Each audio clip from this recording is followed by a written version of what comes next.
हाँ जी, hello class 11 ISC students.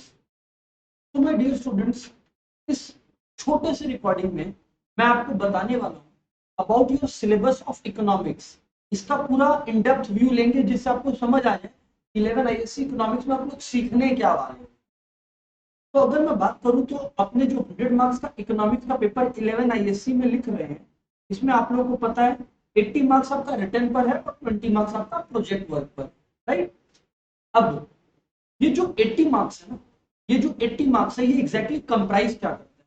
मैं अगर बांटू ना इस 80 मार्क्स को भी मैं, हालांकि ये आईएससी ने ऑफिशियली बांट नहीं रखा है, बट जो ओवर द पीरियड मैंने ऑब्जर्व किया उसको मैं बांट के बताऊं तो ये फर्दर 60 और 20 में डिवाइड हो जाए।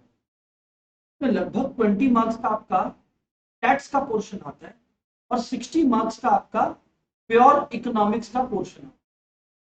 स्टैट्स में सर प्रैक्टिकल सम्स भी है क्या? हाँ। स्टैट्स में सर थ्योरी भी है क्या? हाँ। तो ये हो गया स्टैट्स का 20 मार्क्स वाला पोर्शन, राइट। सर स्टैट्स में थ्योरी किस तरीके का? It is about friends statistics क्या होता है, उसका इंपॉर्टेंस क्या है, डेटा कैसे कलेक्ट होता है, सोर्सेज ऑफ डेटा कलेक्शन, इस पर स्टैटिस्टिक्स का पूरा सिलेबस आपका बेस्ड है। एंड अगर आप प्योर इकोनॉमिक्स का बात करो तो sir what is pure economics? यहाँ पे इधर पे आप 60 मार्क्स के पोर्शन में समझने वाले हो इकोनॉमिक्स का मीनिंग क्या है, किसने वो डेफिनेशन या मीनिंग दिया, किसी एक का डेफिनेशन किसी दूसरे के डेफिनेशन से बेहतर कैसे है, कैसे इंडिया प्रोग्रेस किया अपनी जर्नी में। जैसे इंडिया पहले एक बेस लेवल इकोनॉमी हुआ करता था ब्रिटिश के टाइम पे, एक स्टैग्नेटेड इकोनॉमी हुआ करता था ब्रिटिश के टाइम पे, और कैसे फिर इंडिया अपनी जर्नी को आगे बढ़ाया। Poverty situation in India, unemployment situation, India का comparison with China and Pakistan, ये सब चीज हम लोग समझने वाले हैं प्योर इकोनॉमिक्स के सिचुएशन में या प्योर इकोनॉमिक्स के केस में। तो सर चैप्टर्स देख लीजिए, definition of economics, micro and macro का सेग्रीगेशन। इसके बाद आप लोग देखिए यहाँ पर आपका problems of economy, basic concepts of economy, types of economies, Indian economic development, जैसे मैंने बोला इंडिया की journey, intro, parameters of development, topics like current challenges in the Indian economy, Indian economy कैसे 1991 में थैंक्स टू मनमोहन सिंह बदल गई थी, क्या कंडीशंस आईएमएफ और वर्ल्ड बैंक ने इंडिया पर लगा रखा था।